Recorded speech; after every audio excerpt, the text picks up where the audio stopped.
Welcome to the Late Night with Chucky podcast.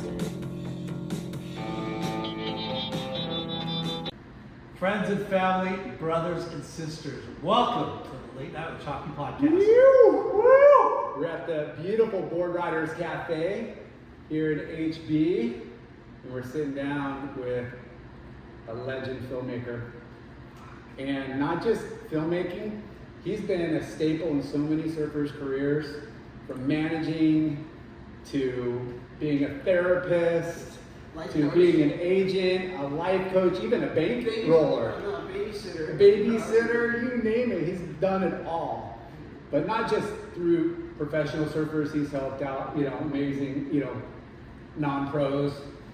The guy from Costa Rica with the leg, Daryl, helped fundraise for a prosthetic leg. Just all around selfless, dude, you do so much for everybody. But these last couple of years have been nuts for you personally, family, putting this movie together. You're on the news last year for getting robbed for $150K from some, sounds like professional thief circle. Yeah, so we're gonna hear all about that, but we're here to celebrate your next movie, Snap 5, which is launching premiere this Saturday, August 2nd at Sea Lakes. Yep, all ages. All ages, come support. It's going to be off the hook. It's going to be long form. Yeah. Longer form. Proper. But we're stoked to sit down with Logan, Chucky, Dulien. Dude. Thank you guys. Chucky. Yeah. I know you've been saying this is your last one. Yeah. Is it really going to be your last No, one? at this magnitude, for sure. Especially leading up to because I just tell people the movie's one thing, but throwing an event like this during, during this open where you got like a jumbotron fucking stadium size LED beacon built out, and having Andre Nicotina come out and perform, and dealing with the online sales, the online ticket sales. Takes an army. I mean, And it's a and one-man then show. we do it simultaneously. Luckily, I have a friend of mine, Brad Smith, and he puts on events for he's just in France doing Miley Cyrus, and just Travis Scott. So this shit's like a walk in the park for him. Yeah. So I'm lucky because he's able to help me with the production side of things. But in general, trying to balance out finishing up the movie, focusing on that, and then the production of the whole layout of doing an event, concert. Because it's not when you think a movie premiere, you're thinking popcorn, movie theater, sit down. This is an event. This is I tell people you're gonna have alcohol involved. I'm sure people are gonna be fucked up on some kind of drugs, and people are gonna be smoking weed. It's more like a fucking concert. It is Yeah. a concert. Yeah. With a huge surfing backdrop. Yeah. So I think there's then you got Nicotina performing. You got tons of pro surfers partying. And then probably a lot of good-looking girls. Just saying there's a lot of energy, for any movie. Well, that and all the different personalities. So how many people are showcased in the movie? 15, 20? In the movie? Yeah, Total? yeah. They even have one wave or two waves? No, yeah, whatever. Okay, so there's got to be 60 surfers. 60 You gotta surfers. think, just alone in that, I did that Grom section. Uh-huh. Okay, we're gonna do the Grom section, submit, Yeah. to get in, and then I had to handpick, but there was I don't know, I want to say around 4,000 or 5,000 entries, somewhere around there. I'm talking Trinidad, South Korea, countries that I'm fuck, I didn't even know Trinidad or South Korea had waves. Yeah. I don't even know how good the waves are. Maybe they're based from there, and But the response was But just the so... response was so good. It went from picking 14 Groms to fuck, you know what? Why don't we give everyone a little bit less waves and get more Groms in to show them that love? And then at the end of the day, I was dude, we're at 28, and then it somehow slipped in, a 29th, and so you have 29 Groms in a 4-minute section. Yeah. That part alone took 10 days to collect all the footage from the Groms, their parents, their managers, a filmer, or whoever. And once I got past that part, I was okay, fuck it. What was the criteria for the Grom? No, it was 17 and under, and that was basically it. They had to submit a clip, put it in the caption, And you got how many submissions? This is my submission for the Snap 5 Grom section. That was probably 7, 8 months ago, but I want to say on the low side, 3,000. On the high side, could have been closer to 5. Wow. That's incredible. And you personally go through it? Yep.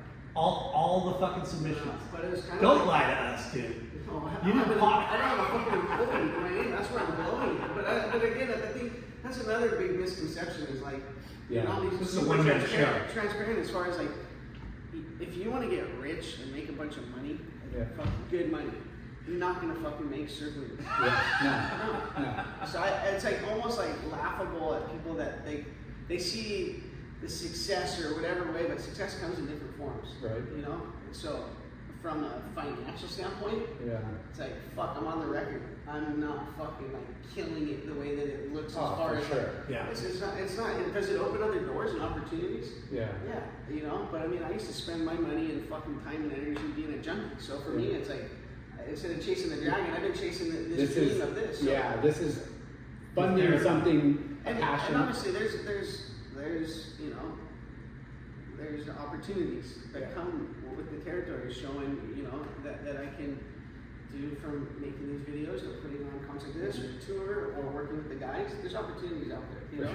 sure. But going back to the movie premiere that's happening this Saturday, Yeah. you got 60 athletes. Maybe they're not all here. Maybe let's just say 30 of the best. That's 30 personalities, 30 people that have their own pod of, you know, people. Yeah. Like, so you're not just coordinating like Yeah. a movie. You're got to cater to like, Because what year Everybody. was that last one? 21. That was 21. That was during COVID. yeah. Yeah. 4 years ago that we partied at Sea Lake with you. Yeah.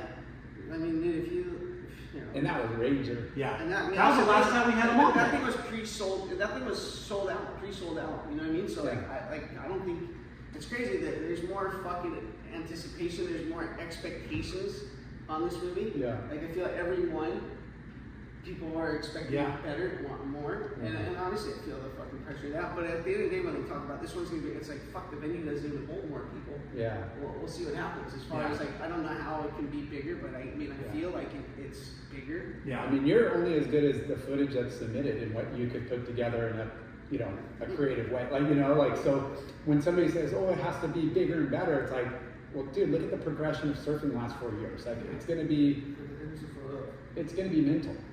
Yeah. There's a photo. We'll have to post that too. Was that last year? Or that last 21? Yeah. It was insane. It was insane. We went and it was fucking insane. Yeah, we rode bikes and Yeah. I mean, you know, like Mike Girl is like, dude, you cracked the code. Like, fucking, not only did he throw a fucking massive, biggest prize surf premiere, fucking one of them at least. Yeah. I don't know. It's hard for me to say that, but fuck, you got all these people to pay to come in. But another thing too is that money goes towards like basically the fucking jumbotron LED. That thing's fucking so expensive to rent. It takes 8 to 10 hours to set up. yeah.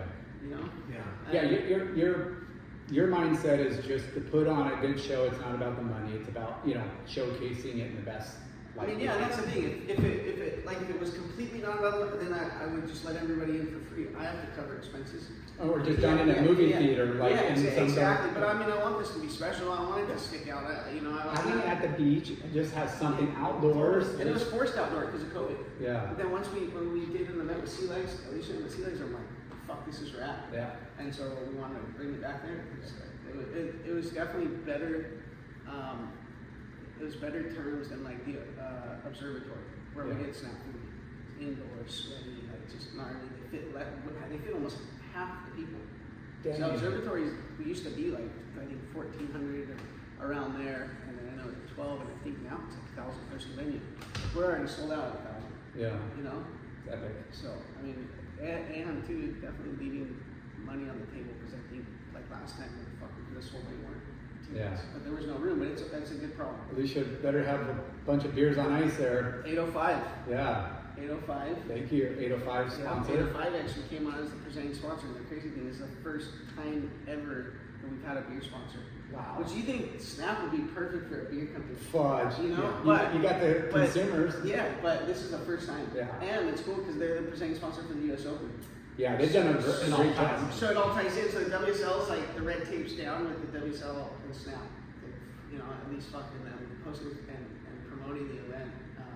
That's they're, good. they're like part of it, which is cool. Because dude, they have right now, we got Iago and Jack that's on tour, and like 5 guys: Taro, Mateus, Bronson Mayday, Levi Slauson, with like quite a few. Yeah. You know, quite a few guys. It only, It makes sense. it just makes sense, and we're all here to like promote surfing. Yeah, that's what I like about 805 is they seem really invested in surf. Dude, big time. They've stepped up the last couple of, U.S. Opens for sure, Yeah. and have Yeah. been involved in some cool things Yeah. for sure. Yeah. And they did the lowers event.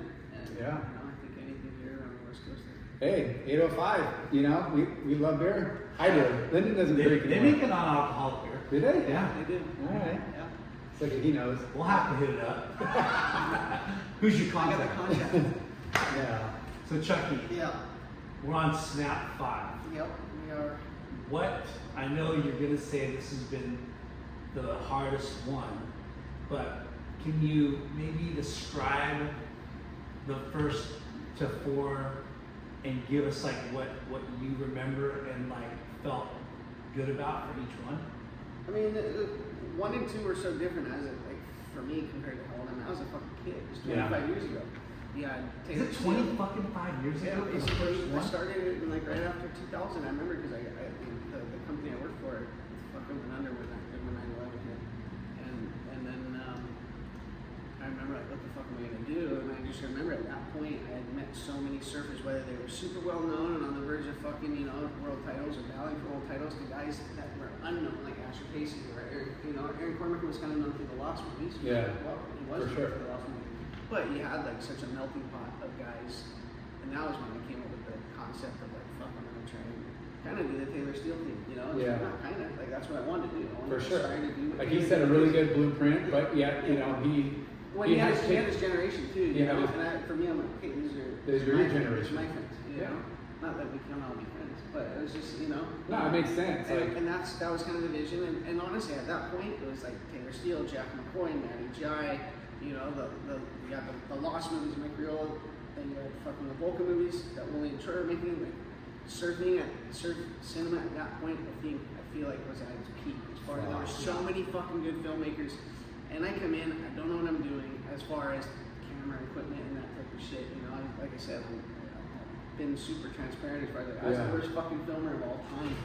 I learned how to turn the camera on, and then I autofocused, and then I hit red to record, and I hit red to fucking stop recording. Yeah. And that was it. And my panning, everything was so shaky, the horizon's fucking completely off. Footage was, the filming was horrible, but the surfing made up for it. Yeah. And What gave you the idea? to make a surf video, Yeah. fuck, I was just saying, I'm surrounded by all these good guys. I know I'm not going to be a pro. I knew how to orchestrate, organize, because I'd already been a team manager, a few times. Like, my first team manager job was at the Frog House, and I just was learning to surf, and I started in the parking lot, on the weekends, making sure cars didn't park, and TK would have me sweeping. And you can't sweep sand in a parking lot by the beach, like it's pointless. The wind and shit is going to blow it right back. Yeah. But it's more like hazing. Yeah. To see like how bad it is at ground water. We talk about that all the time. We miss that. So within a year, I somehow become the team manager, and I grabbed every one of my friends from Surfside, just swooped their whole fucking team, and then I was grabbing guys out of state because TK had a cool thing. He would, if you won the contest, I think he would give you like your entry plus that, and he had like an incentive thing. That's epic. And fucking no other shops were doing that. So all these kids wanted to ride for the Frog House because fucking TK had a rad contest incentive for like NSSAs and shit. Yeah. I knew contest entry. And then on top of it, I was the team manager at 15. And so I was like, and for most, that was like their first like real sponsor was a surf shop. That kind of parlayed it into like getting other. Yeah, you work for the shop. Well, that's how, for me, I couldn't surf, but I wouldn't say sponsor, but yeah, I got hooked up with Vulcan because I was a kid that worked in the shop. Yeah. You know what I mean? For sure. And that's how I met a lot of people. And so, one thing kind of evolved into another, and I knew I had the like organizing skills, but it was just like figuring out how to fucking work the camera. And then from there, once I did the first movie and I figured out, well, fuck, we're gonna do a second one to make sure it wasn't like a one and done. Yeah. So is that okay? Going back to the first one, how long was it? The movie? Yeah. Well, those movies back then, it almost had to be around an hour for it to be considered a full movie. Yeah. Back then. Back then. So I want to say 55 minutes to an hour. I'd have to look. Who had the first part? Who had the last part? This guy's asking really tough questions. I hope he did some homework. No, I don't know. I want to say But the stars were Asher Pacey and The stars are Asher Pacey, but you know, you had the Fannings, and you had Taj, and you had the Parkinson, you had Joel Parkinson, you had the Iron Brothers, you had, you know, And you those had the were- Hopgoods, yeah. you know, but then you mix them up with the other guys. You know, Ozzy Wright was a big part of it, and Yeah. Gorkin was a big part of it, and it was just a fucking melting pot. Yeah. Did you make money or did you break No, even? that actually, you know what? To be honest, on those movies DVDs. actually fucking did pretty good as far as like they were way cheaper to make back then because you weren't sending guys on trips. I would go on a trip with them, so I wasn't hiring anybody. So I had to cover my airfare. I would chip in on where we're staying. Like now it's totally different as far as like fucking hey, Mason wants to go here with his filmer, you're gonna have to cover it if you want the best clips. You know, any guy wants to go here, like you're gonna have to chip on all these trips or filmers, put them on retainer, you name it. So And back then there were distributors that you could sell 100%. the footage I to mean, make a movie, I mean, right? and it was super easy for me too because there was like reps, you know, like you guys. What's his name from that rep Vulcan for years? Dagwood? Dagwood. Yeah. Fuck, he distributed Snap 1 and 2 to every fucking store here in his region. And so I was just grabbing reps from other brands that were doing, you know, well at the time, and basically kind of set up fucking our own distribution through just reps. So did you produce the movie yourself, like print it or whatever? Yeah.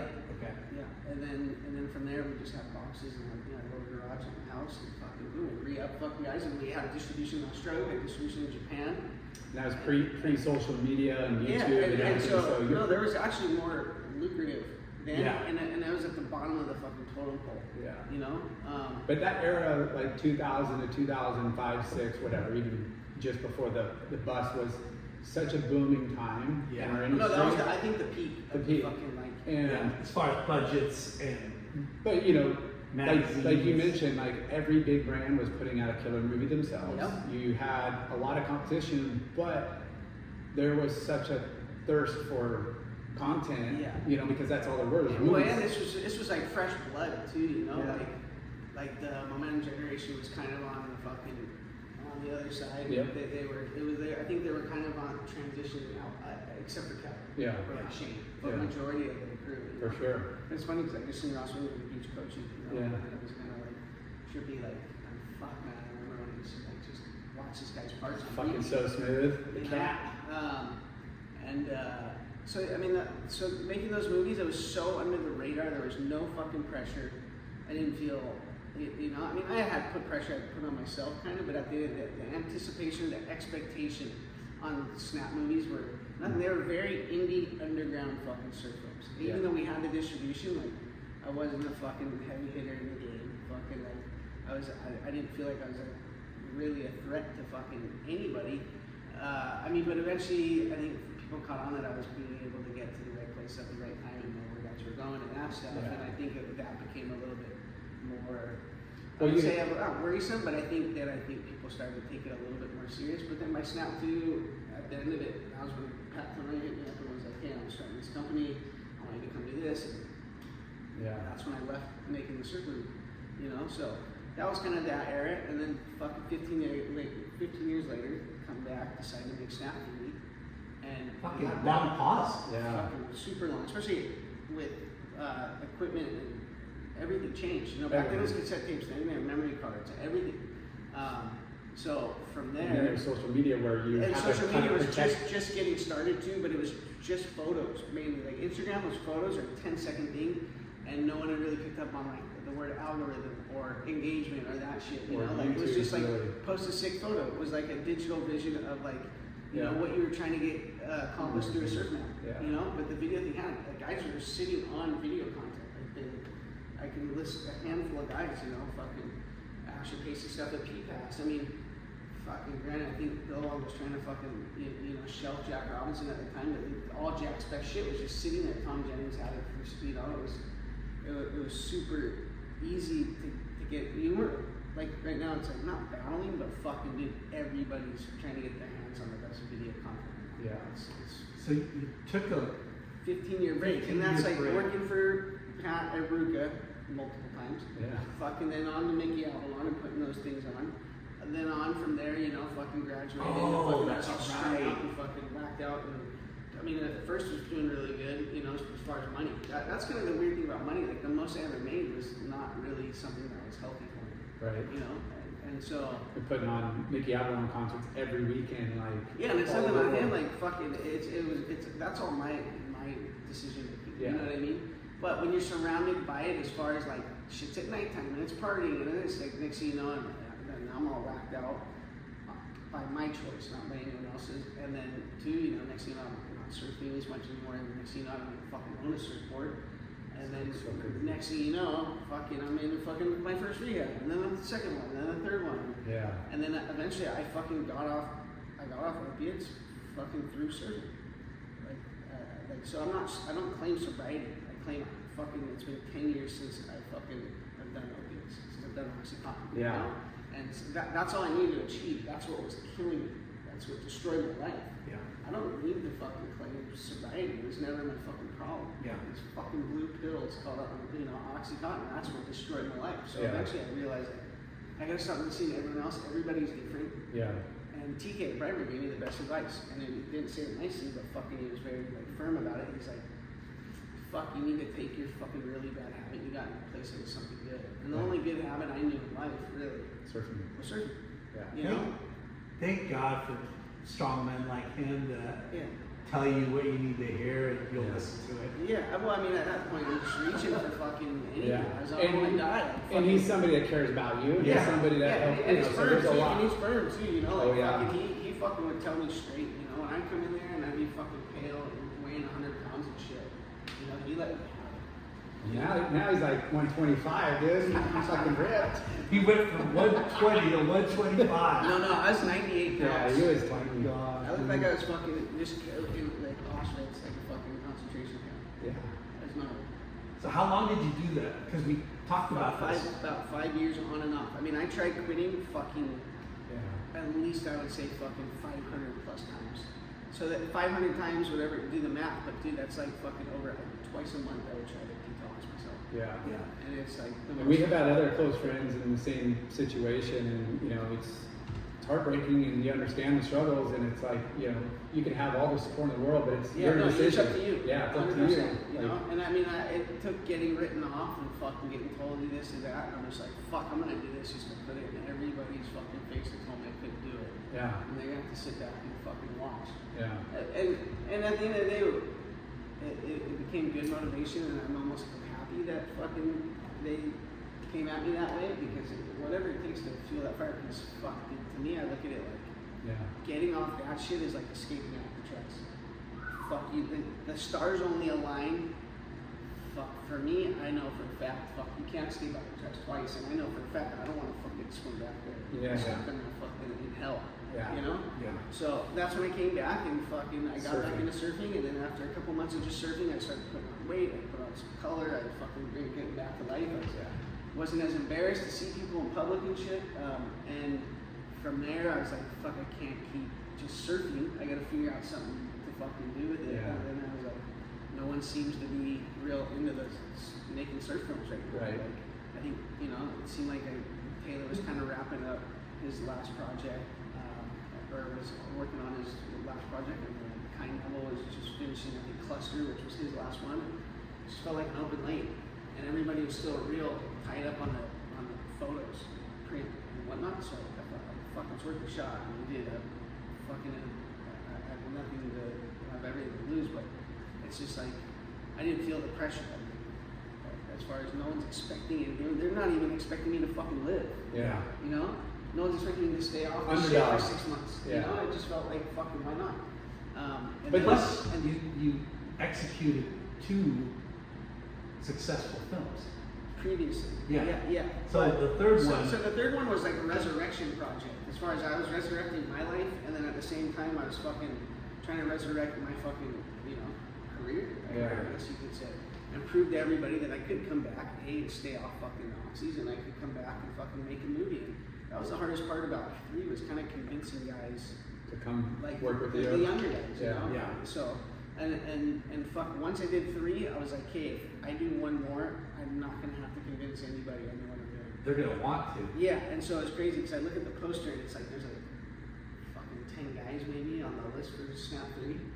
And then you look at Snap 4 and there's like 16, 18 guys. And then I look at fucking 5 and there's that many. So it's like I said, it's gotten bigger and whether I like it or not. Yeah. And some of it I don't like that part. Like I don't really want the expectations and I want the pressure of like and it's funny because everybody I think they assume because it's my 5th movie that I'm just fucking rolling with confidence and fucking but the pressure to keep like living up to expectations of the movie continue to grow and then that adds That's more a drug pressure. in itself. So then you're like, it's like fucking mental warfare with yourself, you know, where you're like, fuck these, like, okay, let's say you drop a fucking 7, right? Yeah. Or let's say a 6.5, and then after that, everyone's expecting for you to drop a fucking an 8.5 or some shit, and then after that, they're expecting a fucking 9.5 or a 10, you know, which I feel that's what I feel like right now is people are expecting a fucking 10. Yeah. So to like serve that up for him, you know what I mean? Like I can't guarantee anything, but I can give it my fucking best. But at the same time, it's like that shit consumes you. Yeah. And it's one thing when everything's going super smooth in your life, but it's another thing when you're dealing with a lot of personal shit, and that's what's gone on a lot with this movie. Like fuck, I've never been fucking challenged so much fucking in the process where this movie is fucking canceled like twice. Yeah. But I never announced it. I called the guys in and said, dude, I can't do it. Yeah. There's no way. So there's twice that you almost. Well, one time, 100%. The movie got called back on because I called everybody and said, "Dude, go make your edits, go make your stab of the, edit of the year edits, go do." Here's your footage, go. You know, and then it just got to the point where I was like, "Fuck, what do I do? Do I use this to channel my energy to fucking make this 5th and final movie, or do I give up and this is how it ended for me?" And I'm like, "Fuck, dude, I can't go out like that." No. You know, No so way. then I'm like, okay, I'm gonna have to. Because the thing is, right when I started making the movie, my sister died, which was fucking really hard. And then after that, my mom fucking, she had Parkinson's and dementia. I hadn't seen her in like 20 years. And my sister who passed away had kind of been overseeing my mom's stuff. So when my sister passed away, I knew someone kind of had to step in. Well, around that time, like my mom got rescued by Logan Protective Services. And the Santa Ana police, and she'd been like abused, like fuck shit out of her, fucking horrible. Oh my god. Like that movie Misery, Yeah. you know, like around there, like fucking washing her in bleach and fucking. I mean, they looked like they were keeping her alive just enough to fucking keep collecting money or whatever, you know, and enough to where she got rescued by fucking the police and Santa Ana Protective Services. And that's not isolated like that. That's prevalent. That happens a lot. And it sucks. It's so. No, it's so fucked It's so up. fucked. Because you lost touch with your mom a long time ago. Yeah, I haven't seen her in, around, at least had a relationship with her. I've never really had a relationship with her in my life. That's what I mean. It was like, okay, now I'm going to go take care of someone that never took care of me. But it's not about that. It's about Doing what's right. trying to do what's right. Yeah. And 2 wrongs don't make a right. You know, so I was like, fuck, so I got Is that this last call. year? This past year? No, this was now 2 years ago. Well, it's 2 years ago that this happened because, so I'll get into that. But I get a call saying she's been rescued. And we were already making calls to have to do a wellness check. I actually had gone over there. When I saw her, I knew something was fucking wrong. Because remember, when my sister passed, someone had to go check on her. Yeah. So when that happened and we saw her, like, hey, we gotta start calling because you have to do it legally.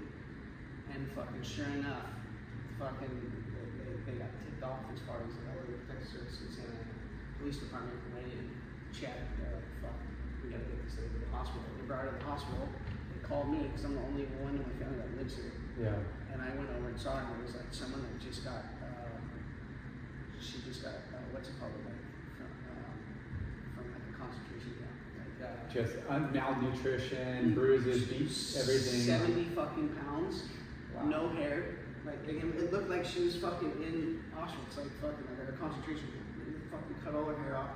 She was fucking just rail thin. She had a fucking broken shoulder, broken hip, fucked up, and then she has Parkinson's and dementia.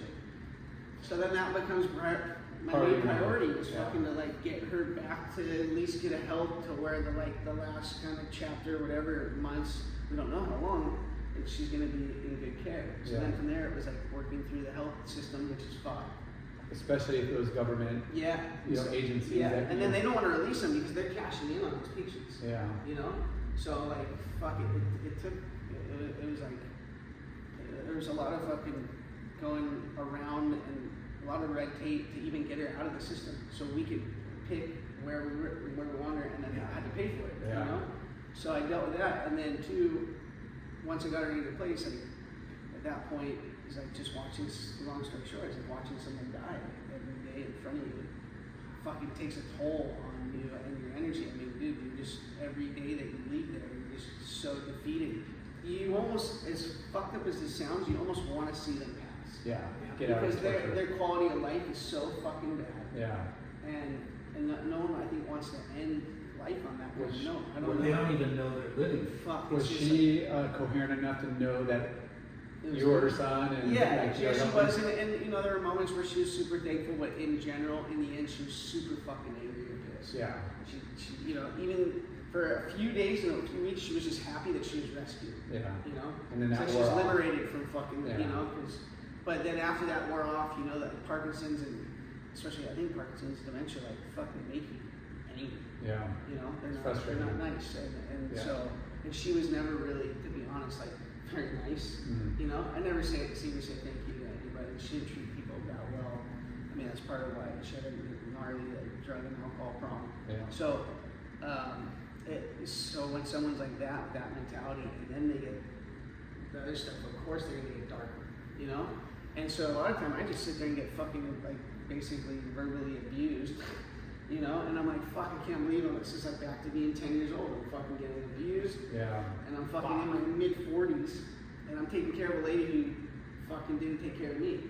But I knew I was the only one to do it, and I knew that, you know, it was the right thing to do.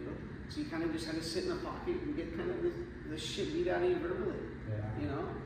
Tough. And then at the She's same still around, or- no, she passed, and then 2 days after she passed, when they got robbed in half.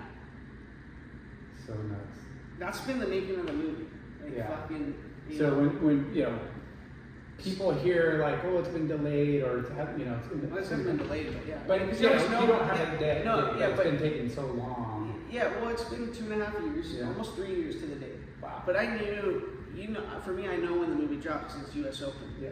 So all I have to know is the year, and then from there, it's like, fuck, this is the date. They go on the WSL schedule. You know, in the world of you know where we live and social media and how fast everything goes, how was it to talk the athletes into saving their clips? Or did you have some that are like, hey, I'm just gonna post this one or that. I'm okay with like losing. I'll refill. You know. I mean, look, it's like every guy's different. Yeah. You know, I mean, there's certain guys they fucking want to say their best shit. Yeah. That, you know, like Parker Coffin's a perfect example. You know, like he's a student of the game. Yeah. I think he's really like fucking pivoted a different direction with his surf career after Snap 3. Because I think he was still on the fence, like, is he gonna be a contest guy? Because he surfs so fucking good. Right. So and, good. and so like after Snap 3, I think he knew like, fuck, I'm gonna be a free surfer. I'm gonna focus on this. And so like he was saving clips before I even said the fucking movie's on. You know? Because he knew I was gonna make another one. You know? So he was already saving clips before. Some guys fucking have a real struggle. Other guys are getting pressured by their sponsors. Yeah. Every guy's different. You know, or like for instance, like a Taro Watanabe, like I met him at a Snap premiere for Snap 4, and he's like kind of like slow Grom. You know, this is 4 years ago. It wasn't a Grom, but hey, He's young. Yeah. You know, and like I could see him kind of fucking He glowing. was like, just starting to come up on Yeah, the radar. yeah, and that he was kind of like glowing how stoked he was watching the thing, you know. And so when I decided to make Snap 5, the first draft, as You're far on as young blood, you know, as far as You're on new it. talent, it was Taro. He was just like, he was so Freaking. stoked. So like getting You those mean kind of guys, Taro, Kelly Slater. walked in Yeah, I love it. Yeah. But there's also, and I'm not going to bring up names because I don't want to hype them up too much. But there are guys who have so many fucking clips Oh. that they're okay dropping what you would consider 10s. They're all A's? They're all A pluses, and you're like, There's no B clips in come this on, world. if that guy's dropping these all the time, Yeah. what the fuck does he have? Well, who are you talking about? Bronson. Bronson. Yeah. Maybe. Yeah. I mean, Bronson's part's fucked up. I mean, I'm just the amount of crazy waves he's dropped in the last 2 years, especially the last year. That's I'm crazy. like, I mean, there's one what the fuck? end in there that Lee Wilson, who's like the fucking gnarly air critic, you know, at Stab High and shit, like the double grabs and all that. And like he wrote me and was like, hey, fucking Bronson needs his own part. You know, and it's like, that's not necessarily how it's going to work as far as like, for everyone that's called me out and said this guy needs his own part, it doesn't mean all of a sudden that. It's almost a negative. I'm almost like, fuck. Wait, you're going to tell me what to do? But I mean, I respect Lee Wilson, but he did write me, but I said I'm going to keep an eye on it, because he was already in the movie, he was going to share a part with Dave Hendon. That was the initial plan. Yeah. Okay, but then fucking you're starting to see these clips come in, and the first session he went for Snap 2, he was with Yvonne Tamsman in fucking the Philippines. Yeah. I think he might have lost in the contest and went down the fucking beach to some fucking lap. And dude, like he had 3. 2 of them made his part. In the first session filming for the movie, he fucking had 2 psycho fucking bangers. And I'm just like, this kid needs his own part. At that rate? Yeah. Because dude, I mean, that guy's go on a trip and fucking come home with nothing. This kid went out, he wasn't even on a Snap trip. Oh. He just went to the side of the contest and fucking paid out too, you know? You know, you see trickles, you see, you know, if you look at the roster, you know, Snap 4, you know, who's going to be on it and stuff, and some are guarding their clips, you can tell, you know, because you just don't see them drop, but also, like, fuck, some of these guys have yearly contracts, and they have to, like, they have to drop something of great hype for them to get that next thing, you know? Which is a super good point, and that's part of another reason, too. There's so many reasons why this is my last one. You caught me on a really good day to say that too, because fuck, I'm stressed the fuck out with the movie and everything. But dude, having these guys put away their best stuff, and then the sponsors are fucking fucking, and then they need to put stuff out to keep their sponsors stoked and all that. It's just like, dude, I'm getting in the way to an extent. You know what I mean? Like where it's like, I don't want to be in this position, because some of these guys have become like family. For sure. Some of them become really close friends, regardless of if you feel like you're a family or you're a friend or a really good friend. It's like, I don't want to be in these guys' way, because how I see it looking is like, before fucking companies just wanted their sticker at the nose of the board, or their sticker on the board. Then it's evolved into where they want a certain amount of Instagram posts, which is their first push towards content. Now, I really feel like in the next few years, they're going to start demanding a certain amount of content. Yeah. For sure. And that's where it's going. They probably are. You've been a team manager. You deal with all these athletes who have a variety of different sponsors. The formula is changing, and the formula is. And that's why for me, it's like, okay, these companies are paying these guys fucking good money or any money to provide for their families or to keep their careers like that.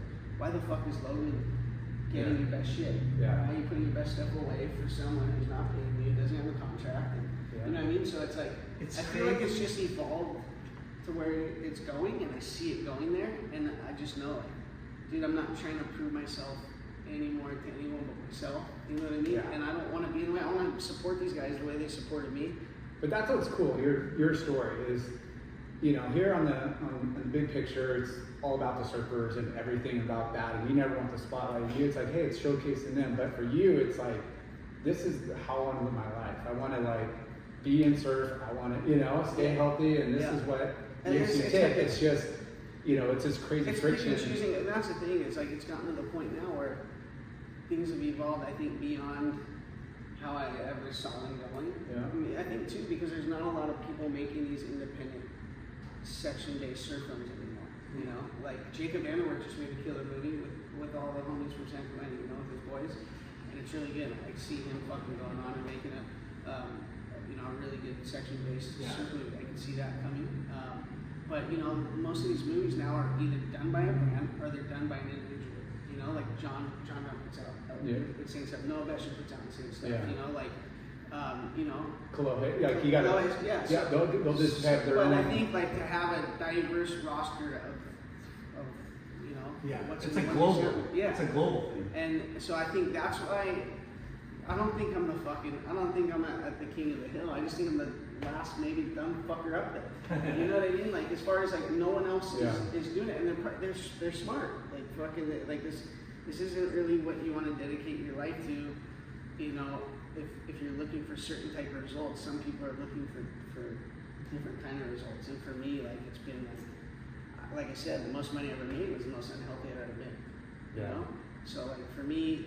Success is basically if I'm fucking tapped into surfing, and making these movies has kept me there. But I know now it's gotten to a place where I can can walk away from this with my head held up, knowing fucking I put out 5 movies. These last 3, they all had different variables. The 3 was a comeback, resurrection thing. 4 was through a pandemic, and 5 was through fucking a lot of crazy shit, So each one kind of represents something different to me. But now I'm at a point where I'm like, I want to simplify my life.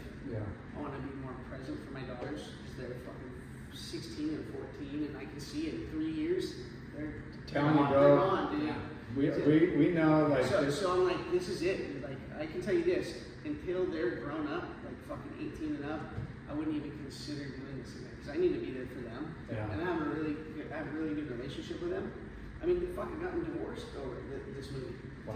On top of that, and then the other shit that's happened, I can't even say on fucking camera. And so it's like, it's been really fucking heavy, and I'm just glad that I was able to like persevere in a sense of just channeling my energy and everything into making this movie instead of sitting back feeling sorry for myself, coming up with excuses on how I should quit. Instead, I decided to like kind of overcome fucking a lot of stuff to get this movie done. Because I mean, I'll be completely honest. That's why everyone's like, dude, this is gonna be the sickest one. And I'm thinking, and I feel like they're looking like I'm losing the confidence or something, and I'm not. Inside, I'm not. I'm fucking like, I'm battling all this shit going on a personal level, and I'm like feeling the pressure. Like, man, these motherfuckers want like a 10. For I'm sure. I'm not fucking Peter Steele. I'm not fucking these guys. Like, I don't know how I got in this position. There's a lot of pressure. So, dude, there'd be mornings and days where I'd just be like, fucking, this whole surf world thing is expecting something really gnarly from me, and I don't know if I have it in me to fucking deliver. But I know these guys are out filming, and I'm helping organize, and it just got down to the point of finally fucking, once you started editing, then I saw the first part come to life, and Lane Stratton came down, because every movie I did, the movies 3 and 4 I did. 3 and 4 was like a hybrid. A bunch of editors, change the balance. Joel and Mason Ho did 4 parts. It was like hybrid. I had a couple guys I was working on this one, a couple guys here, and then 4 I had the change the balance guys, and that one was really smooth. Because remember, a lot of those parts were fucking simple. It was like plug and play. So actually 4 was kind of, even though it was COVID, there was no schedules. The companies were furloughed. The companies couldn't ask these guys for shit because they were dropping their salaries. Wow. These guys were taking hits. So you can't say like, hey, you're gonna have to pay, but fucking need all your content. I need you to go on this trip. No one's going on trips, team trips. I need the context. There was basically half a year of contests. It's like when Jack was at home during COVID, scoring so much shit. And those guys, those tour guys, are really hard to get because they're so busy trying to win events and titles and shit. And then there's a couple things. There's the obligations to the sponsors, and then they don't want to get hurt. True. So look, here's another thing that's kind of interesting. I've been talking about with a few people, but like the gnarliest stuff you see of, for instance, Iago. Those backside fucking airs he just did at J-Bay, or the air he did at El Salvador. You don't see that in free surfs. Those guys save it. Some people kind of freeze when the jersey's on. Those fucking guys do not surf at 100% until it's fucking game time. So that's another thing. I fuck around with Jack. I'm like, dude, I'm just gonna fucking put a jersey on you. So you go bag me a few fucking 10s. That'd be pretty funny. Because at the end of the day, they don't go 100 until they have to. If there's a big closeout section coming at them and they need a fucking sport, they're gonna fucking shoot for the moon. If there's not, they're going down even for the movie. They're not gonna take a chance at fucking breaking anything and risking a fucking world title, Olympic medal. Incentives from their sponsors. Because dude, I mean, the airs and the shit these guys are doing, like, they're one big maneuver from a fucking career-ending fucking injury. And all of them have been through the ringer. For instance, you look at guys like Parco, or guys in that era, right? Compare that to right now. For instance, John, Medina, all these guys. How many fucking surgeries have those guys had? Crazy. They're all fucking injured. What's the difference between them and that last year is the shit they're doing out into the flats. Big to an extent. So like it's just like a lot of guys fucking go their whole careers without fucking getting put under the knife. But now you look at how many surgeries has John had, how many surgeries has Medina had, like how many injuries has Jack had, Iago had. You go down the list, like fuck it, it's like this kind of surfing these guys are doing, and it's different. Honestly, like at the end of the day, I kind of appreciate the fucking surfing that my generation was doing almost better. Yeah. Because it was more real work, it was on bigger boards. Yeah. It was just more appealing. Where I think now these guys are punching it towards the thing and fucking. Yeah. I don't know. It's just different kind of surfing. It's For way sure. different. You know, but I mean, I think guys like Iago and I think guys like Iago and Jack, like, I feel like they definitely have a bit of that in them as far as like their real work. I mean, Ethan Ewing, Yeah. you know, but I think a lot of guys, it's not as fun to watch as far as like you know what they're gonna do. Yeah. You know. And Yeah, and you can look at like Griffin, who has great real work, but he's spontaneous. Like you don't know what he's gonna do. you don't know what he's gonna do. So there are guys that are still doing laying. it. Yeah, 100%. real work. Griffin's a great example. Yeah. You know, and I love that part. Yeah. You know what I mean? But And Jack too. I mean, Yeah. he's fucking in the air just as much as everybody else. Yeah. And But I think Jack, and I mean, I know because I talked about it. yeah, He pulls back now until there's a fucking jersey on. Yeah, you yeah. know? Like 100%. for sure. like even Jordy, who was a veteran, you know, Yeah. I'm like, he surfs all rail, and then all of a sudden, like out of nowhere, he just does some fucking crazy, air. See, and that's for me. I always hear like everyone comparing Ethan and Andy. I think Ethan's real work is better. It's evolved. Like it's fucking. No, I think he's got the best real work that's ever fucking seen in surfing, in my opinion, right? Pretty hard. Okay, but when he stands up, you know what he's gonna do. Yeah, When Andy stood up, we didn't know. he didn't know what he was doing. Spontaneous. So that's why for me, I've always thought, and look, I'm biased as fuck, but I've always thought Jack fucking surfs more like him. Yeah, Because when Jack stands up, yeah. you don't know if he's Yeah. gonna take it to the air or not. When Ethan stands up, you're guaranteed some of the most polished, beautiful Yeah. fucking real work that's ever been done in surfing. For sure. So that's, I mean, He I love falls in the line of Mick. Arco, Nick. Yeah, Yeah. yeah, because those Which guys. they all rip, but they're all predictable. Curran, Taylor Knox, like Yeah, I yeah. just brought, it's insane. Curran's different though. Yeah, well, I don't know. That's why for me it's funny because dude, I feel like fuck. Curran was really spontaneous too. And- Yeah, that's what I mean. But Yeah. that's why too. I feel I like just meant real work. Taro Taro. has a flash of some type of fucking Curran shit in him. Yeah. Like he's like modern day fucking the most stylish surfer on the planet. Yep. You know? I see a real.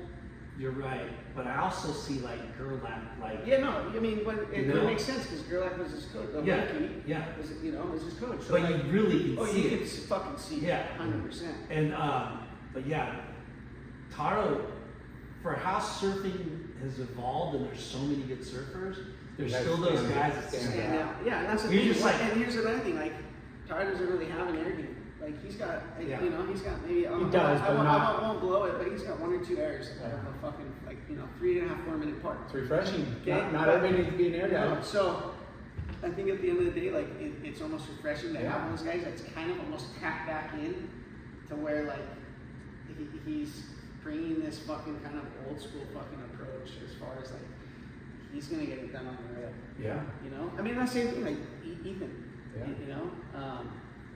So, yeah, I don't know, that's what's so cool, and that's what we're talking about, like, surfing's so subjective. So subjective. Someone else could like to watch something different than me, and it's up to them to And you pick can what they like. appreciate lots of different versions of Yeah. surfing, Yeah. but you're gonna have the guy that Yeah. that That- you know that you does it identify for you. or doesn't, Yeah. you know. Or It's a like couple. it's like a song, it's like a band, Yeah. like you're just drawn to. Yeah. You know what I mean? Or a chick that you think is hot. Like, Yeah. as far as like, not to sound gay, I'm just saying that. Yeah. Though, like everyone has their pick or their their Yeah. taste The Yeah. in preference. fucking art, in music, in food, and all stuff. And surfing's the same way. Yeah. When you were talking about the pros and them having to cater to their sponsors and stuff, Yeah. it's like you, Taylor Steele, Kai Neville, people that make movies, right? You guys are you're unsung heroes, like people know who you are, but then they don't. Some of them do, but these athletes, these pros,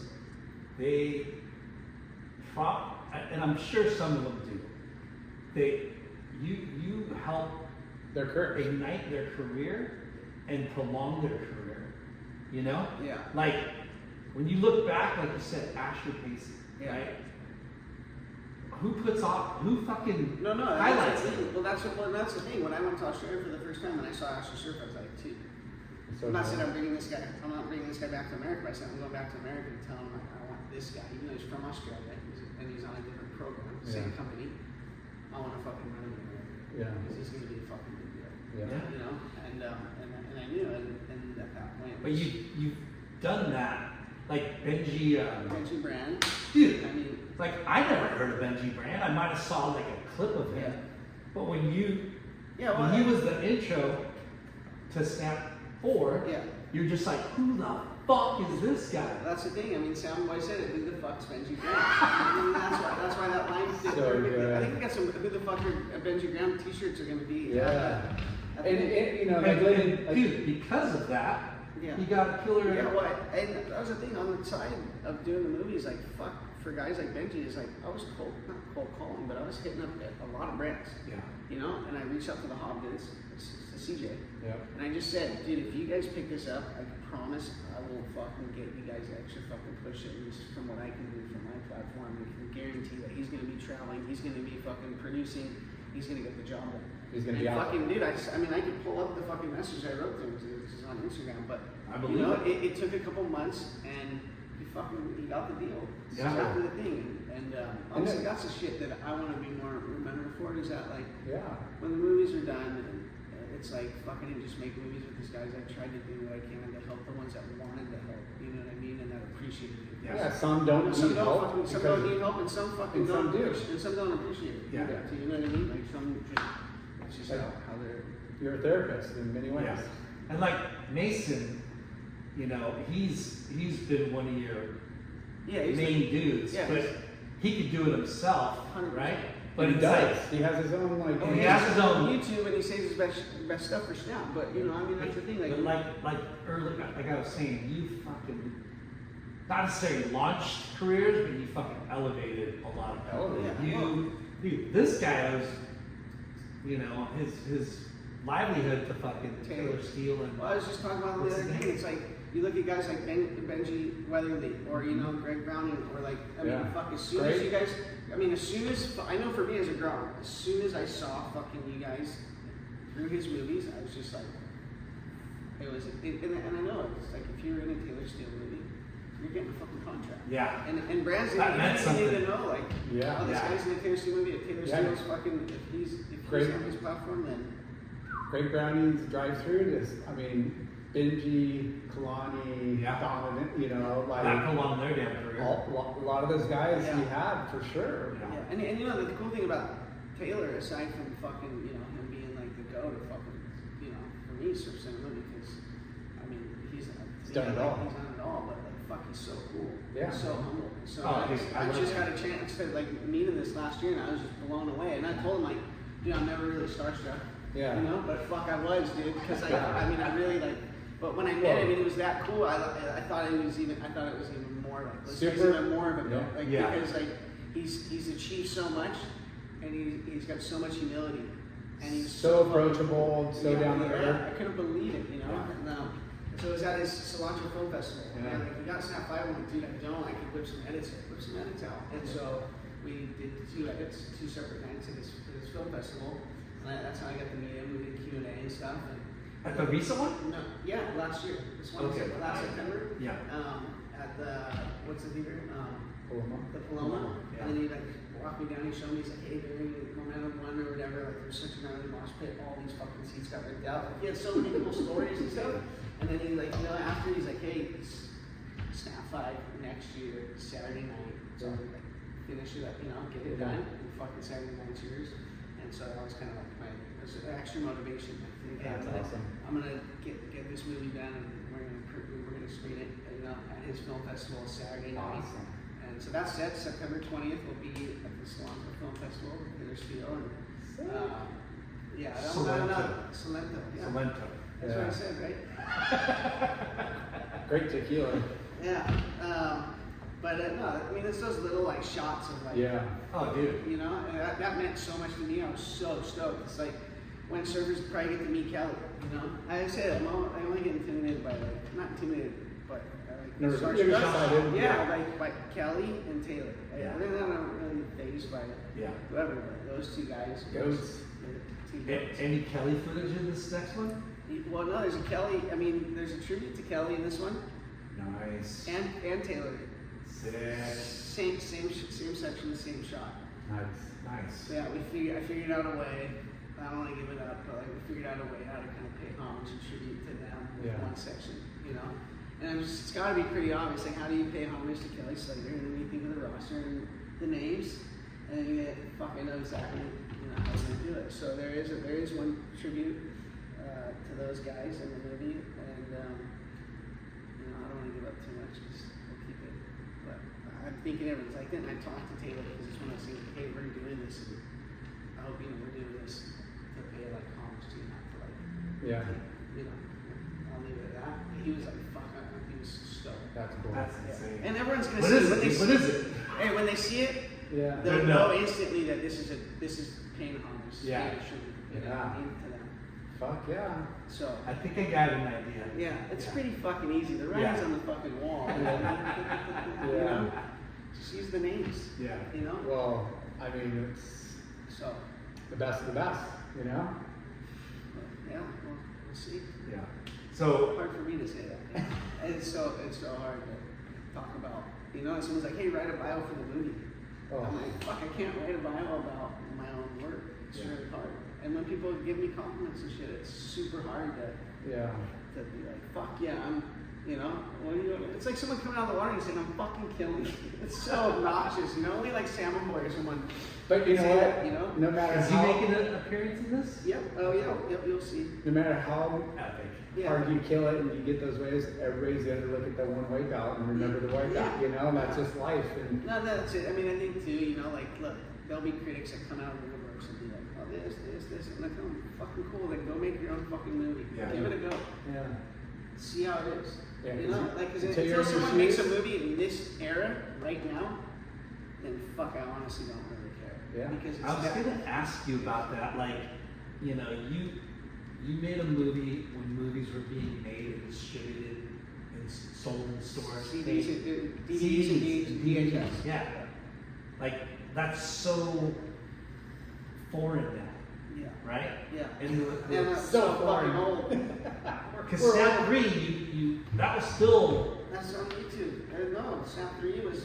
just YouTube. Snap 3 was 9.5 years ago. So like that was a 15-year gap.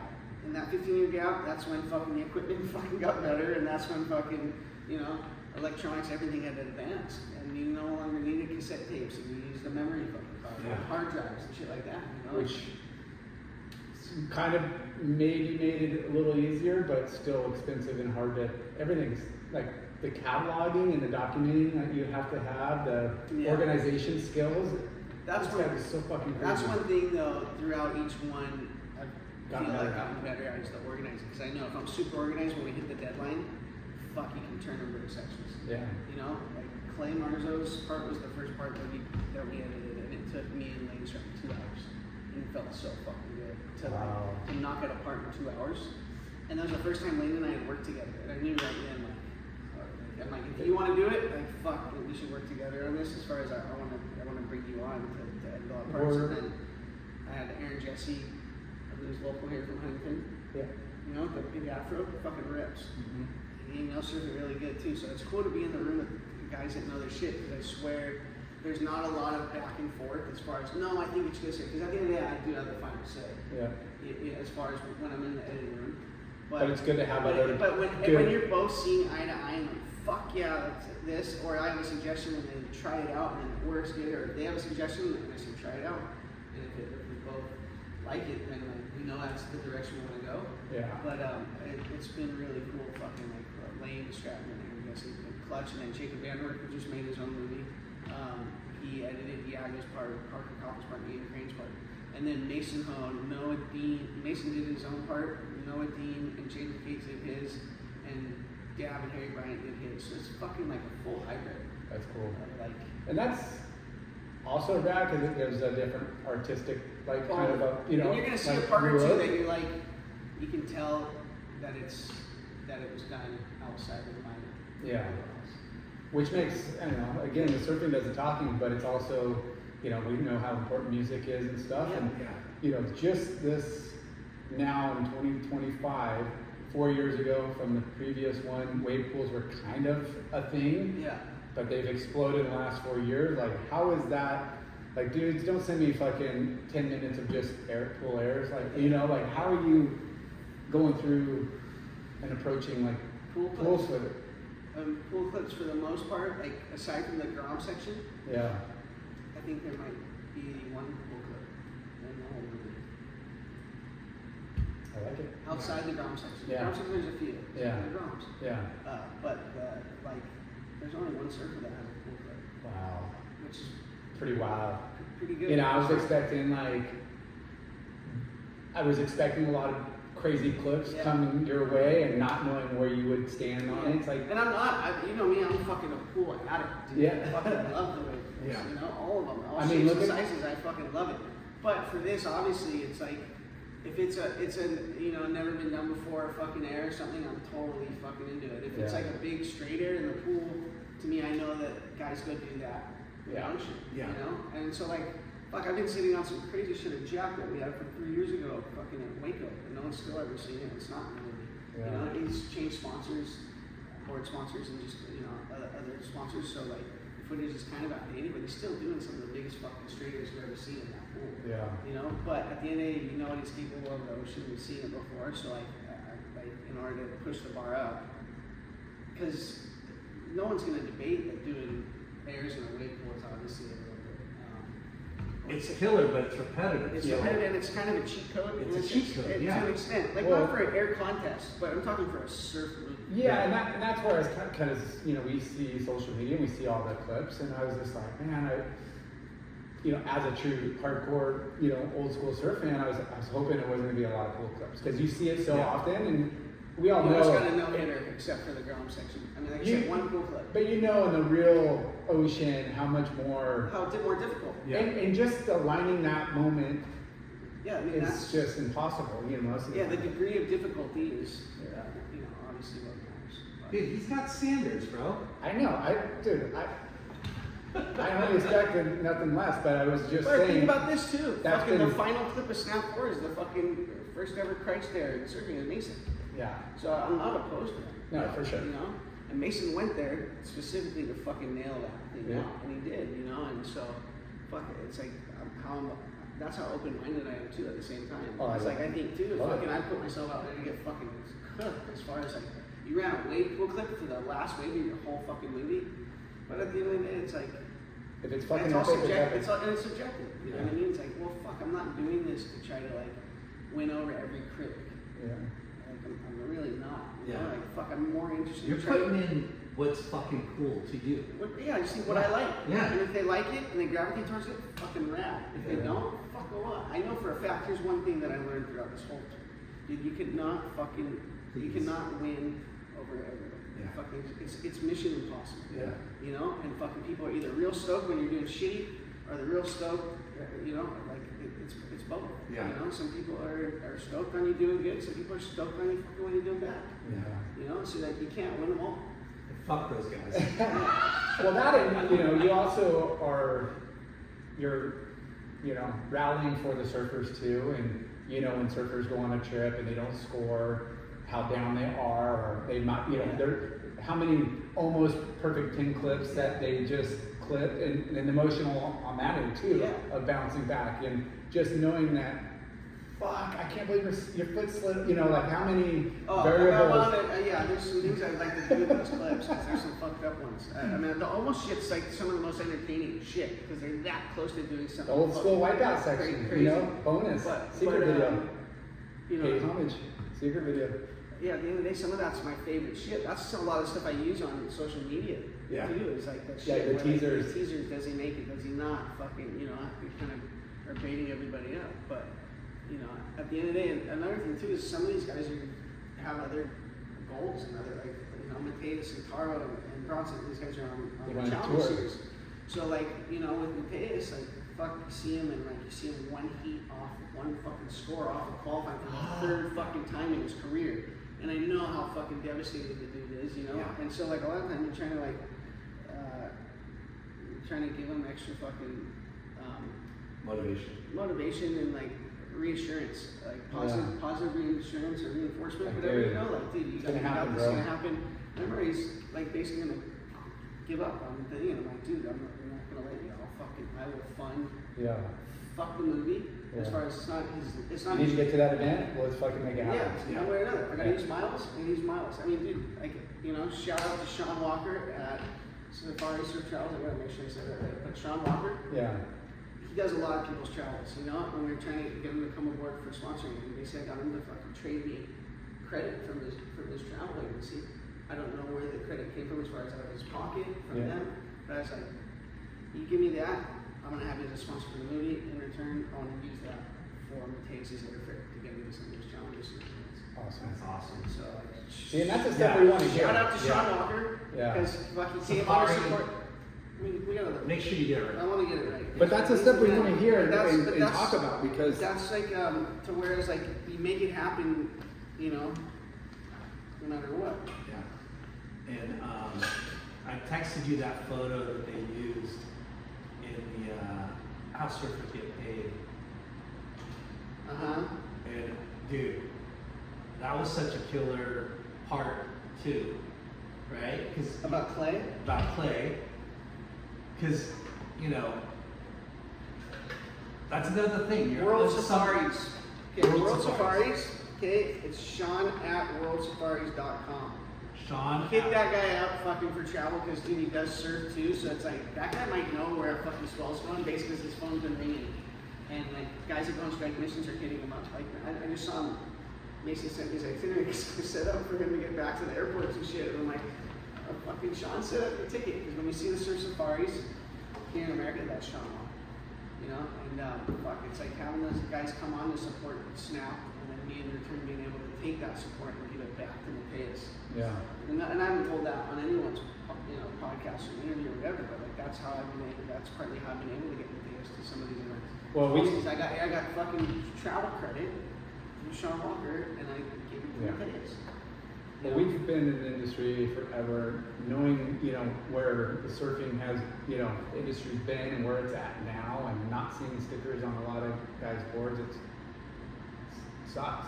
Yeah. Like, you know, It's just baffling. like it's I mean, just- then you see the stickers that are on some guys' boards, Yeah. and that shit's baffling too. that too. You know, I mean, because it's like, Yeah. fuck, some people are good at networking, and some people are, you know, fucking, they're in with the right, you know, and that's, I mean, I get the same thing. Some people think certain guys are my movie because they're my friend, you know, but, so it is, it's who you know, and Yeah, that's that's nice. stuff, and that's life. That is, So yeah. that's, you know, it's You good. know, and the phones are now, you know, you are your own marketing Yeah. machine.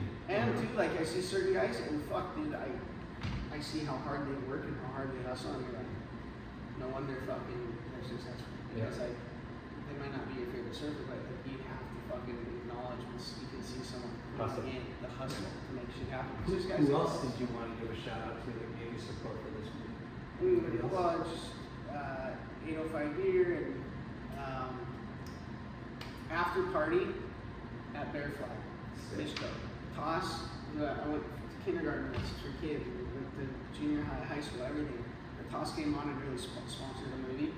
And we have a team dinner there this Friday night. And you guys can come in, get the poster signed. Might have some tickets left at that point. They're on sale at all the Bear Flag locations. We love Toss Bear Flag. and then but we're having an after party there, and that's right now. I'm not just working finishing the movie, the world premiere, but I also got the after party that we're doing with the production stuff and we're in the PA. And Toss really came on to support. I mean, Drink Weird, a new caffeine tea drink that Ian Crane writes for. Nice. This guy Mike Kelso, who used to be involved in Rockstars, started this tea drink, and you're starting to see him in a lot of places. Yeah. I think they're going to blow up. And they came on and sponsored. And there's an IV, hydration IV, like Yeah, water, this guy or Brian. mineral. I'm gonna find out the name for him, but this guy's so cool, and he does the hydration, comes to your house, and Yeah, those things have been popping up like storefronts, and then Fusion Hydration. Brian at Fusion Hydration. This guy's so cool. He's so knowledgeable. I met him surfing out at Zippers in Cabo.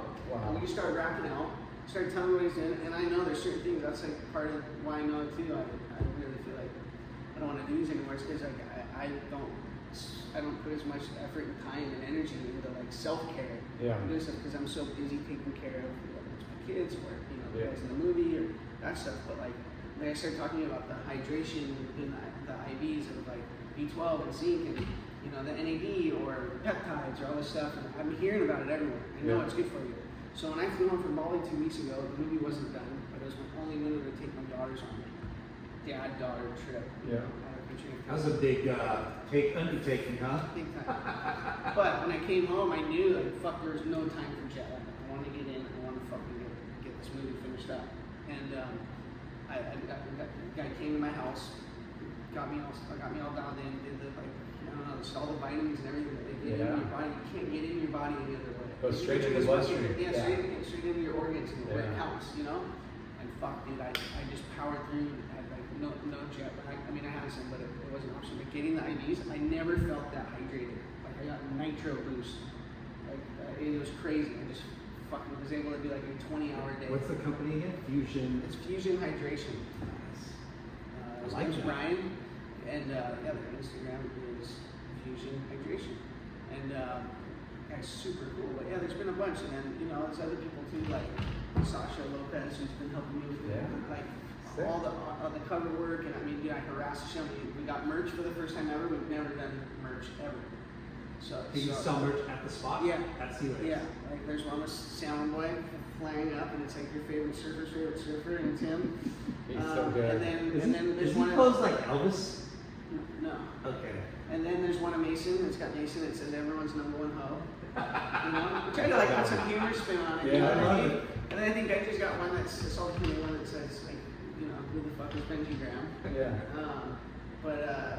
Yeah, at the end of the day, there's been a lot of guys that have like contributed because they wanted to be a part of it, not because I have all this money. I don't. Yeah. And man, there are guys that bug the shit out. Like I feel bad for them. It's Sundays and Saturdays, and they're on a family trip, and I'm like, fucking gotta get this done. And Sasha answer the call, and he'll make it happen. I'm super grateful to those guys because having good people around me is that, and it's an honor for them to be associated with it too. That just pays dividend on what you've done over your career and how important it is. But people be like, dude, I'm your bro, you need help. Like they're which is really cool. Which is really cool. To look at. Sasha's a lot. epic. Yeah, Sasha. But there's a lot of. It's like any industry. Dude. There's good people. There's bad people. There's politics. There's all that stuff. And I'm gonna try and walk away with all the positive stuff and not gonna miss the negative stuff. Yeah. Stab's gotten behind. Stab's been amazing, and we work really well together. Like they know that. They know that I have my hands on certain content and certain things and access to certain things, and I felt like we've been able to team up really well together. That's cool. And I streamline it through one guy as far as like he kind of does most of the snap stuff, and he might loft it off to another journalist, but at the end of the day, like he's kind of my go-to contact. And if I need something, then those guys have been super supportive. If they need something, I've been supportive as far as. But obviously, they're the biggest platform in surfing. We love them. I was just telling him how cool it was to see him on the How Surfers Get Paid episode. Yeah, I haven't seen that new one yet. Yeah, I got it. So good. I saw the ad come across my feed and my email. I'm a zero commission guy. Yeah, zero commission. But I mean, it's neat how it's a documentary, and we're surf jerky, so we love that. Yeah, and it's really gnarly insight. It's like, gnarly. That's what I've told Stab this multiple times. It's like to be on that thing is kind of gnarly. Because you're like in the hot seat. There's certain stories, there's certain things you don't really want to, But to watch that thing as a fan is the fucking best show. It's the best. To be on the hot. To be in that hot seat is hot. Yeah. You know what I mean?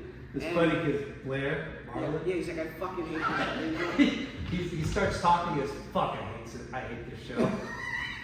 Yeah. And you're just like, yes. So I love, that was my favorite show, but when I got asked They talked. I kind of got brought in. It was going to be about Clay, but then it evolved into fucking everything. Yeah. You know. And Are you going to do future episodes too? I'm sure they're going to use stuff for future episodes. I would prefer almost not in certain ways, Yeah. but I feel But like it is what it is is. what it is. Yeah. But and I feel like they do a good job too of like.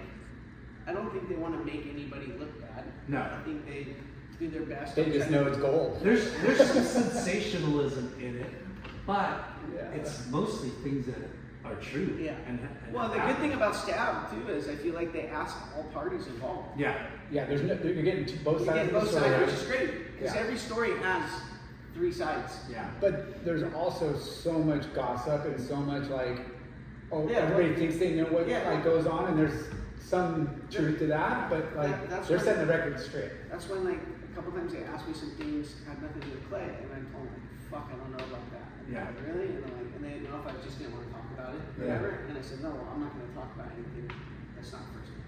Yeah. You know, That's I right. hear plenty. That's Of the way it shit. should be. I That's hear right. plenty of shit. Yeah. basically, Well, that's what I mean. basically, Like, there's So- so much so, gossip and you know. stirring the pot. So it's it's interesting though because like, the watching shows so rad.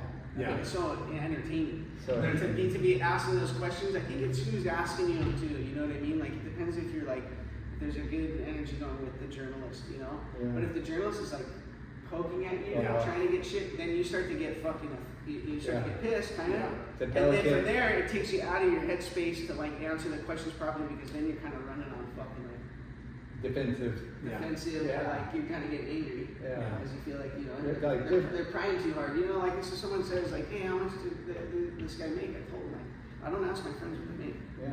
If they need help and they come to me, it's Yeah. one thing. But I don't ask anybody like.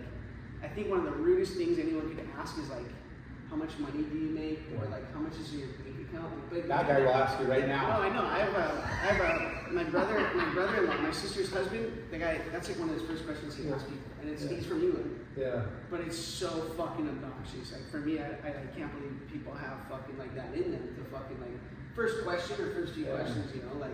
So you're gonna make like $500,000 on this Yeah. like, movie? Like, are you gonna sell it? Like, come on, tell us. You know, they just. I don't do that.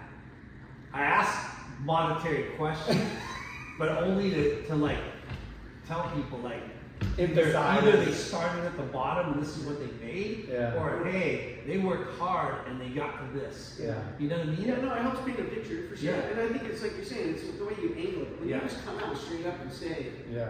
"Hey, how much do you work?" or "How much do you make?" or "How much?" No. It's like fuck. It's so abrasive. Yeah. It doesn't make you want to answer the question. Yeah. For sure. You know. That's not the way I do it. So, Shut the hell up. anyways, Hey, go back to other episodes. No, I'm just kidding. This guy's good.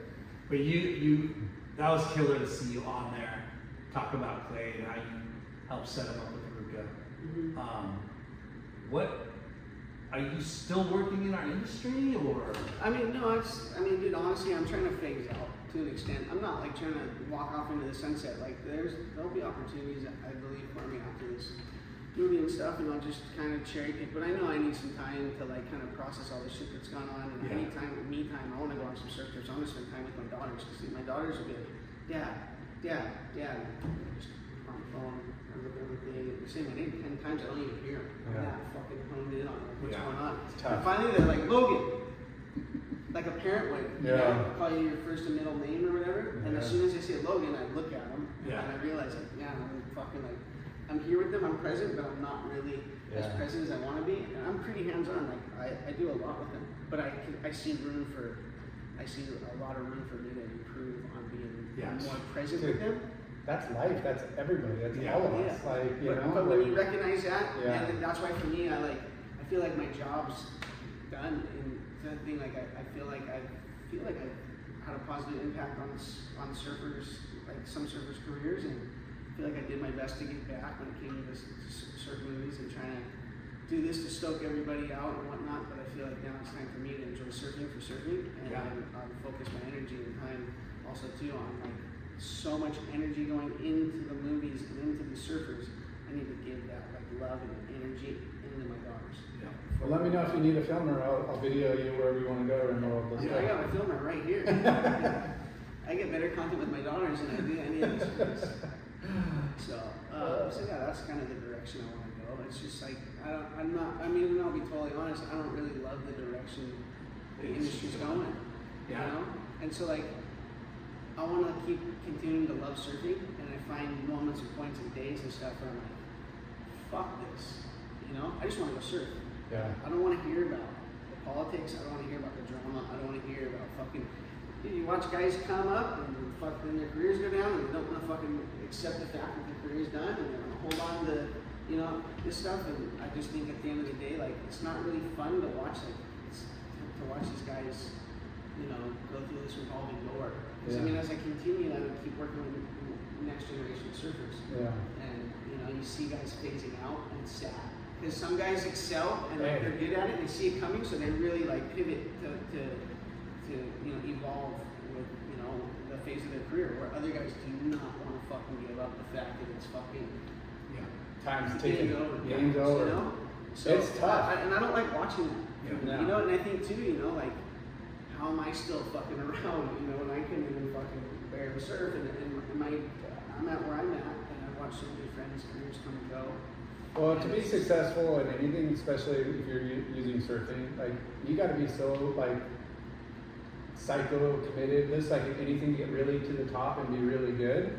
Yeah. But then you're not developing other aspects of like family or life and you know what, you know, other sort of like something suffers if you're maniacal. 100%, and that's what's happened for me. It's like I've been so relentless about this movie. You know, I try to tell some people, dude, I've suffered financially, I've suffered, you know, personally. People around me have suffered because I've sacrificed way more than just like money. Yeah. I've sacrificed my time and my energy and my focus. which is you can't get back. You know, and you don't. So, look, especially for me, I'm the first one to say, like, I'm not good at balance.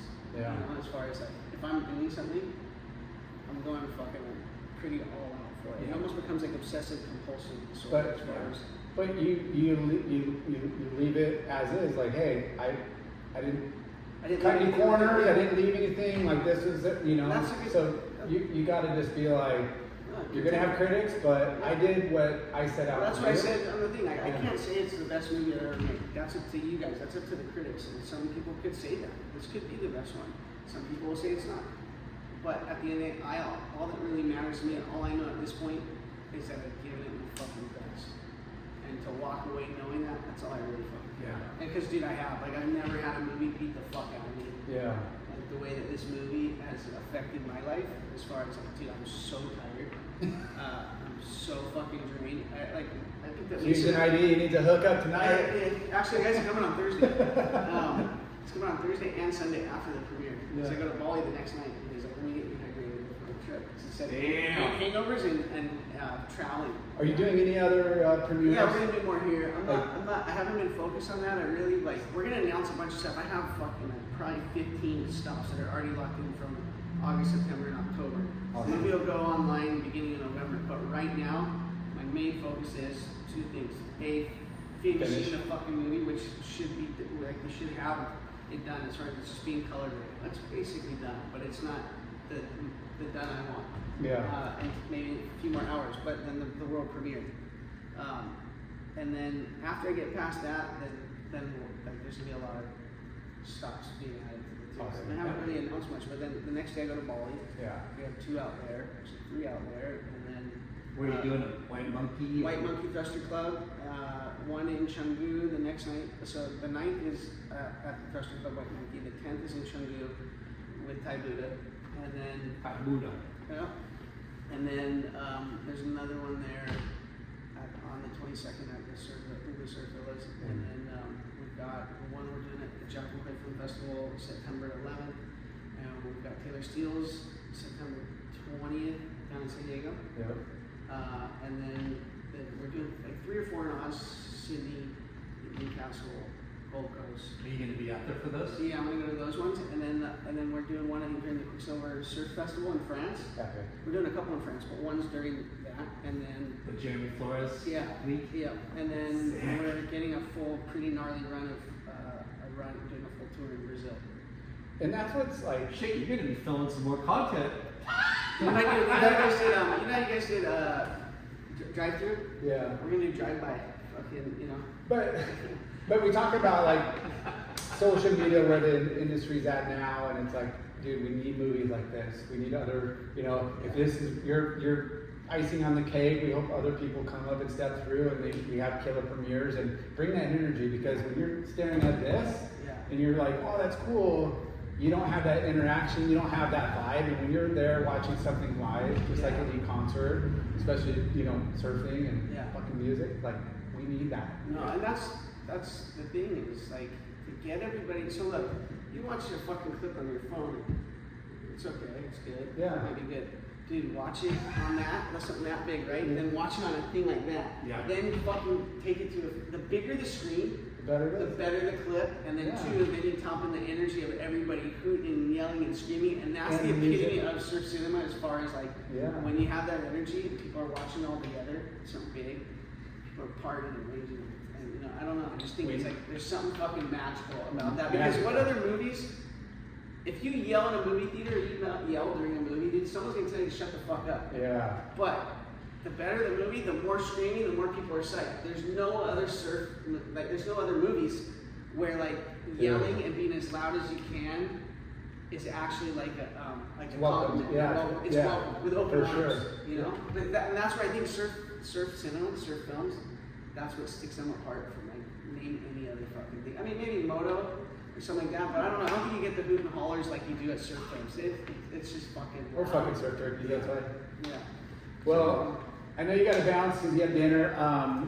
Thanks for carving out a couple hours. I would have kept going actually. I I'm know. glad you did it because I do have shit I got to do. I'm not going to get it to the bacon time. You got We are so stoked.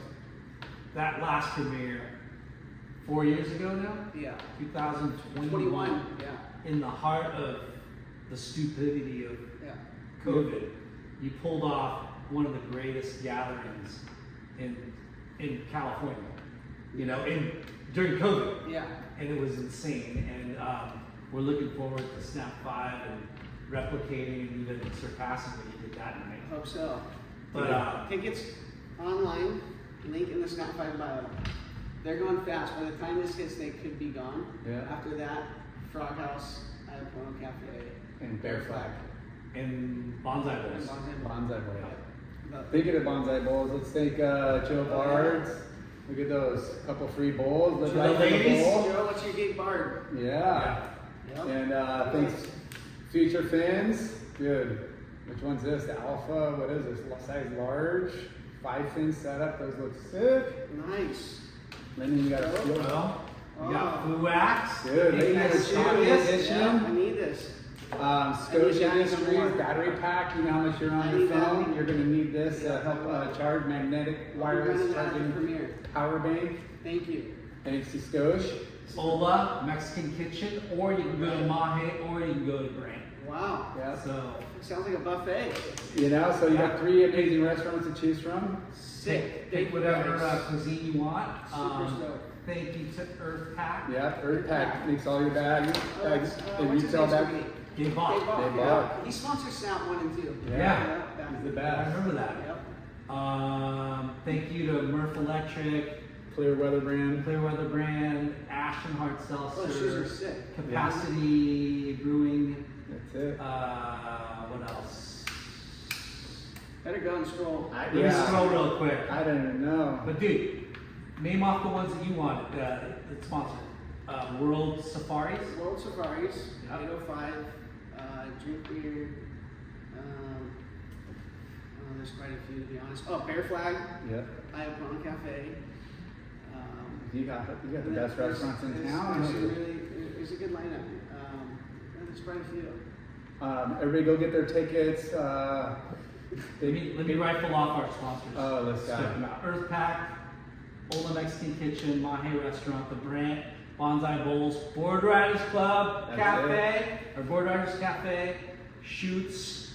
Have you been to Shoots? No, I want to go there. It's Fuck, fucking so good. I'm a foodie too. I really want to hit. It's so good. Fuax, Future Fins. Dude, I forgot to bring you some IC sunglasses. Dude, new sponsor. They're our new sponsor too. No way! Congratulations.